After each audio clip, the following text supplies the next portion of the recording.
আসসালামু আলাইকুম। সবাই কেমন আছেন? আশা করি ভালো আছেন। যে যেখানে আছেন সুস্থ আছেন আপনার পরিবার নিয়ে। আমি আল্লাহর রহমতে ভালো আছি, সুস্থ আছি আমাদের পরিবার নিয়ে। কিন্তু আজকে আমার মনটা এত বেশি একটা ভালো ছিল না। কেমন জানি মনের ভিতরে অশান্তি অশান্তি লাগছে। প্রতিদিনের মতন আজকেও আপনাদের সাথে নতুন একটা ভিডিও শেয়ার করতে যাচ্ছি। এই তো সকালের নাস্তা নিয়ে ভিডিওটা শেয়ার করলাম। সকালে একটু বোনের জন্য নাস্তা বানিয়েছিলাম, ডিম পোস্ট করেছিলাম। আর আজকে বাসায় বেশি কিছু ছিল না, সবজি একটা পেঁপে ছিল আর কাঁকরোল ছিল গত পরশু দিনের। তাই ভাবলাম আজকে কাঁকরোলের তরকারি রান্না করি আর পেঁপে দিয়ে ডাল দিয়ে রান্না করব।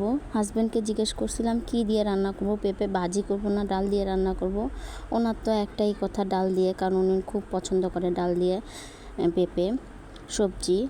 যাই হোক, এই তো কাটাকুটা সব কিছু করে নিলাম, সব কিছু রেডি হয়ে নিল। আজকে কেমন জানি মনটা একেবারে ভালো না, অশান্তি অশান্তি লাগছে।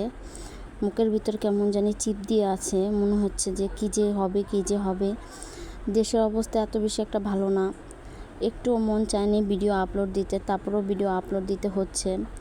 যেহেতু এত কিছু দেখে কথম পর দেখছি খবর, দেশের আপডেট জানছি।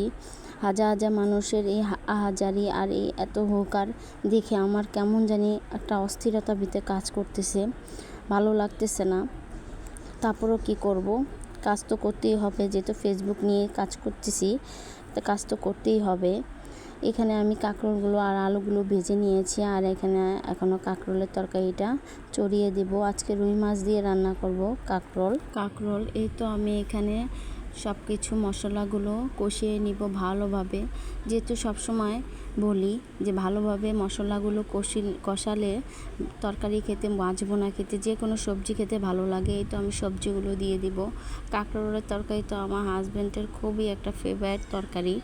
উনি তো কাঁকরোলের তরকারি খুব পছন্দ করে।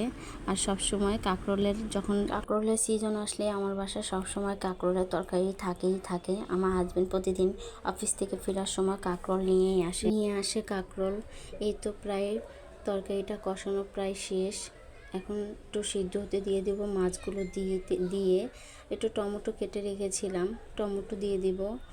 আমার আবার তরকারিতে একটু ওপরে টমেটো হালকা হালকা দিলে ভালোই লাগে, তরকারিটা খেতেও ভালো লাগে। আস্তে আস্তে টমেটোর স্বাদই একটা আলাদা। আর যখন পেঁয়াজ মরিচ দিয়ে টমেটো দিই, ওটার স্বাদ একটা আলাদা, ওটা গলে যায়। দেখুন কালারটা খুবই দারুণ আসছে। একটু ধনিয়া পাতা দিয়ে দিব, ফ্রিজে কিছু ধনিয়া পাতা রেখেছিলাম ফ্রোজেন করে, সেগুলো দিয়ে দিলাম। আর খেতেও খুব দারুণ লেগেছে। এদিকে পেঁপের তরকারি বসিয়েছিলাম। এই তো ডাল দিয়ে পেঁপের তরকারিটা প্রায় সবজিটা সিদ্ধ হওয়ার পর ডালটা দিয়ে দিয়েছিলাম। এখন একটু পানি দিয়ে দিব, পানি দিলে একটু সবজিটা সিদ্ধ হতে দিয়ে দিব, লাস্টে একটু বাগার দিব। কেমন হয়েছে ভিডিওটা অবশ্যই কমেন্টস করে জানাবেন, লাইক দিয়ে ফলো দিয়ে পাশে থাকবেন। এই তো রান্নাটা প্রায় শেষ, লাস্টে বাগার দিয়ে সবজিটা হয়ে গিয়েছে। কালারটা খুব দারুণ আসছে, খেতে খুব মজা হয়েছে। ধন্যবাদ।